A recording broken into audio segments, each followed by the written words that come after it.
Mais do que um daqueles feriados que a gente torce para cair na sexta-feira, ela é uma das páginas mais definidoras da nossa história. Ela foi idealizada em nome de valores muito nobres, mas no pega pra capar, ela foi exercida mesmo em nome de paixões pessoais e egoístas. Ela mudou radicalmente as características da nossa sociedade, mas o fez para que tudo continuasse mais ou menos como estava. Eu estou falando da Proclamação da República, esse evento que aconteceu em 15 de novembro de 1889 e que é uma das mais importantes certidões de nascimento do Brasil. É para te contar, portanto, sobre a Proclamação da República, lançando mão aqui de alguns episódios pouco conhecidos desse processo, que eu apareço aqui hoje. Muito prazer, eu sou Túlio Augustus, professor de Sociologia, e você, minha caríssima, você, meu caríssimo, estão mais do que convidados a se inscreverem nesse humilde canal, clicando aqui embaixo, deixando seu joinha no vídeo, deixando seus comentários, suas impressões aqui embaixo. Pois bem, não é segredo para ninguém que a República foi proclamada em 15 de novembro de 1889 por uma figura principal que é o Marechal Deodoro da Fonseca. Acontece que há uma série aí de detalhes desse processo que são muito importantes para entender o Brasil atual e que muita gente desconhece. Eu faço então esse chamamento a esse momento da história do Brasil, tentando lançar a mão aqui de alguns episódios corriqueiros, alguns corriqueiros e outros pouco conhecidos, bem na chave do Laurentino Gomes com o seu livro 1889. Eu já andei citando Laurentino Gomes aqui por acreditar que é um escritor muito bacana. Ele é autor da trilogia que é uma fábula em termos de venda no Brasil. Vendeu quase 1 milhão de exemplares, cerca de 1 milhão de exemplares, o que é um fenômeno para o mercado editorial brasileiro, com a trilogia sobre grandes momentos da história do Brasil. Né? 1889 é o último desses livros, e é muito interessante porque é um livro muito fácil de ser lido, é muito gostoso, muito interessante, e mesmo que você não seja um besta como eu, um sociólogo que gosta desses assuntos o tempo todo, você pode pegar esse livro e se deliciar com ele, porque a linguagem é muito fácil de ser lido, é muito simples. Um adolescente ou alguém já bastante conhecedor de história pode ter aí o prazer fazendo essa leitura. Por isso eu recomendo imensamente esse livro. E eu o li recentemente, então vale a pena fazer menção em alguns aspectos aqui dele. Em primeiro lugar, é curioso como o Laurentino chama a atenção para o fato de que o Império cai, ou seja, a República é proclamada não tanto pela força dos ideais republicanos, mas pela fraqueza, pela fragilidade desse Império. No fim das contas, era o Império que estava ruindo, né? Era o reinado do Dom Pedro II que não tinha mais força, né? A possibilidade de um terceiro reinado ali com a filha, a princesa Isabel, não tinha muito apelo social, né? Acreditava-se que o marido dela, que era o Conde de, que é um francês, que iria governar, ela não era bem vista, né? Sobretudo num país extremamente machista, não se admitia muito a ideia de uma monarca, e havia ali um certo esgotamento das estruturas que fortaleciam o Império. Então é mais a República vem mais por fraqueza do Império do que propriamente por força da República.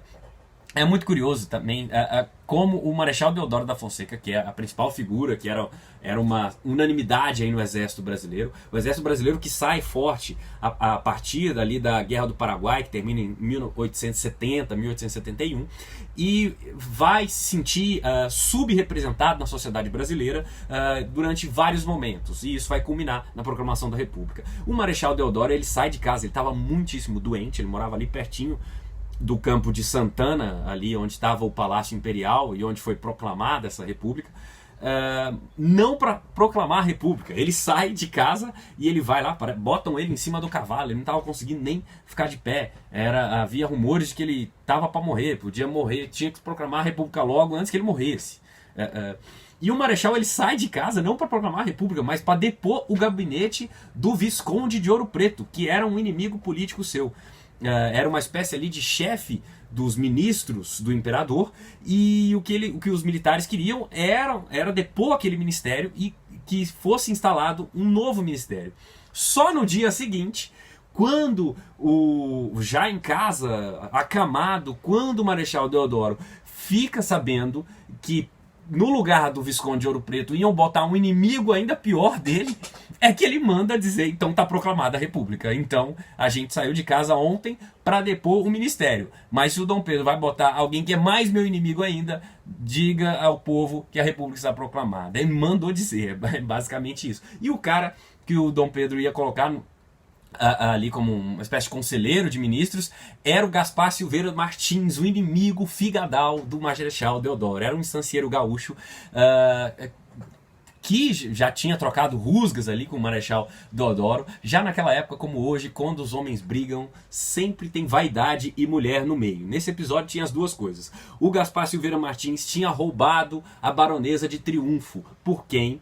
e se casado com ela, por quem o Marechal Deodoro tinha sido apaixonado anos antes, né? Então parece que ele nunca engoliu um pouco o Gaspar Silveira, então tinha esse lance muito pessoal na proclamação da República, né? É importante como grandes narrativas da nossa história sempre tem aspectos pitorescos, muito pessoais, muito pequeninos, mas que ditam os rumos da história muitas vezes. Esse é um episódio claro disso.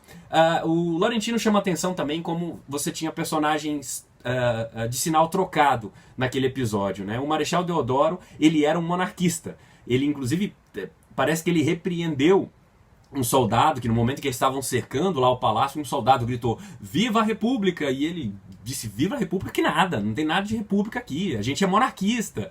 Ele era defensor dos ideais monarquistas, ele só passa pro lado republicano quando sabe dessa notícia que o seu inimigo, arquirrival, ia ser nomeado conselheiro de ministros, né?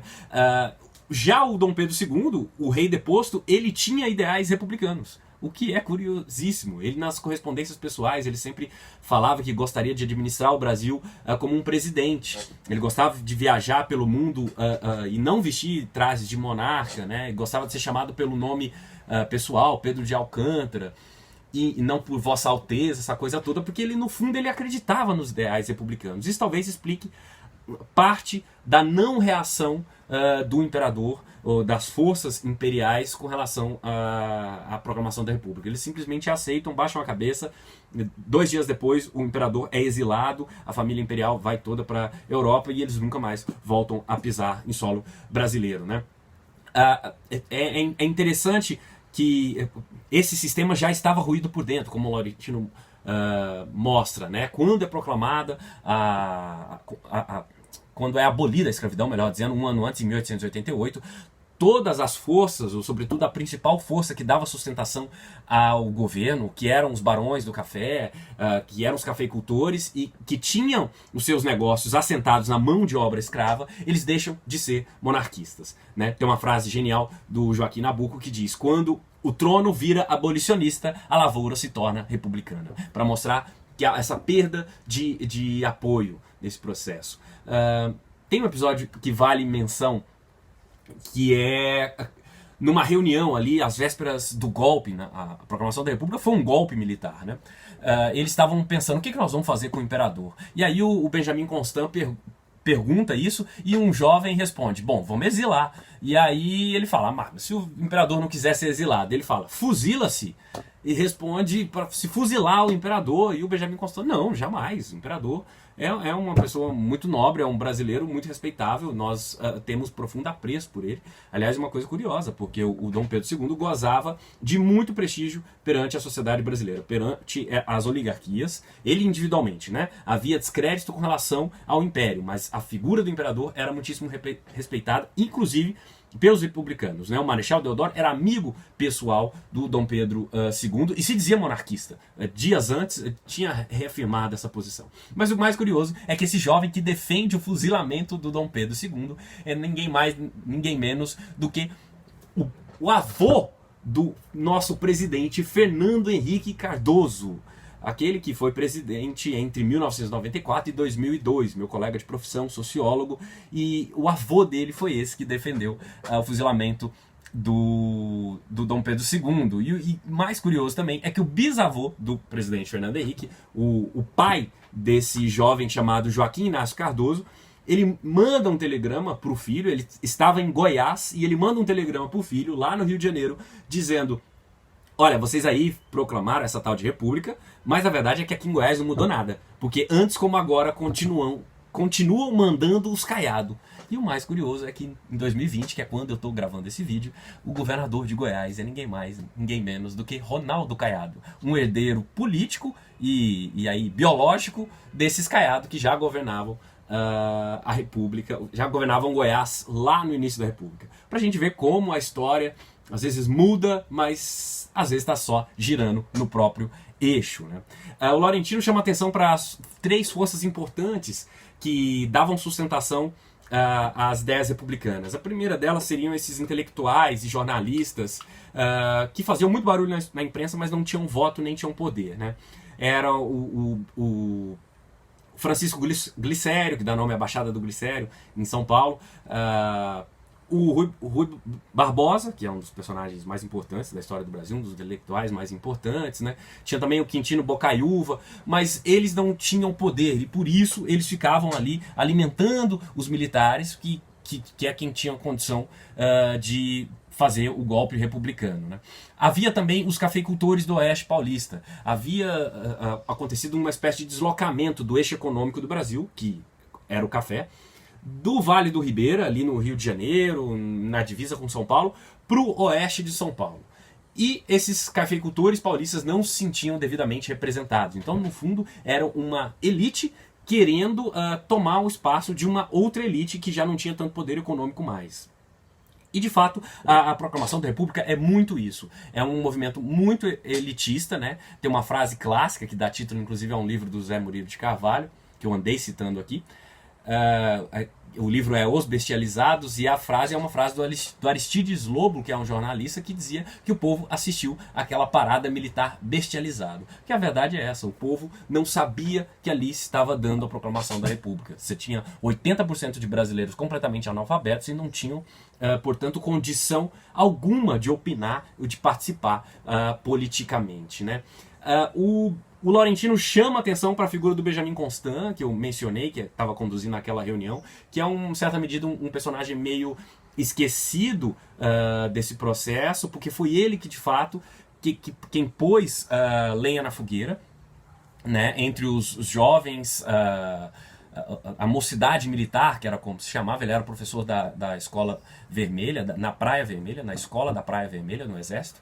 E ele havia sido aprovado em diversos concursos, mas não tomava posse como professor por questões políticas, eles deixavam ele de lado. E ele, imagine só, que ele, como ministro do Deodoro da Fonseca, ele foi desafiado por um duelo, né? Se hoje a gente pensa que a gente vê atrocidades aí em reuniões ministeriais, imagine você que o Benjamin Constant, como ministro do presidente Deodoro da Fonseca, foi desafiado por um duelo. Eles quase saíram no tapa numa reunião ministerial, um desafiou o outro para o duelo. E ele, o Benjamin Constant, era quem difundia as ideias positivistas, que foram fundamentais para a proclamação da República, né? O positivismo, que era aí, essas forças os positivistas eram essa chamada terceira força que mobilizavam a proclamação da República, né? Os cafeicultores, de um lado, esses intelectuais republicanos, e os positivistas, né?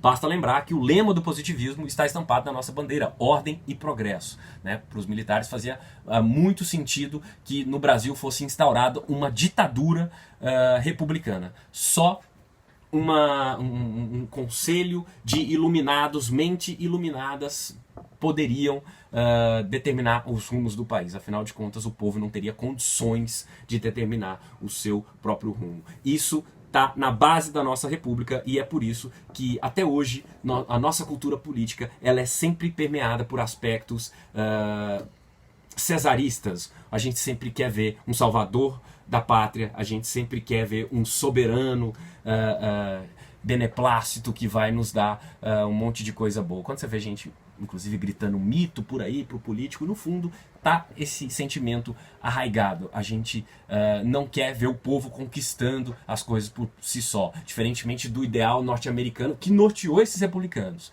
no fundo, a cultura brasileira, já naquela época, como é ainda hoje, tem muitos traços disso, a cultura política nossa está sempre voltada à espera de um salvador da pátria. A gente acha que vai haver um soberano que vai nos dar tudo de bom, porque afinal de contas ele é bonzinho. Se você gostou desse vídeo, entendeu um pouquinho mais sobre a história da República, ficou mais longo que o normal, mas vai assim mesmo.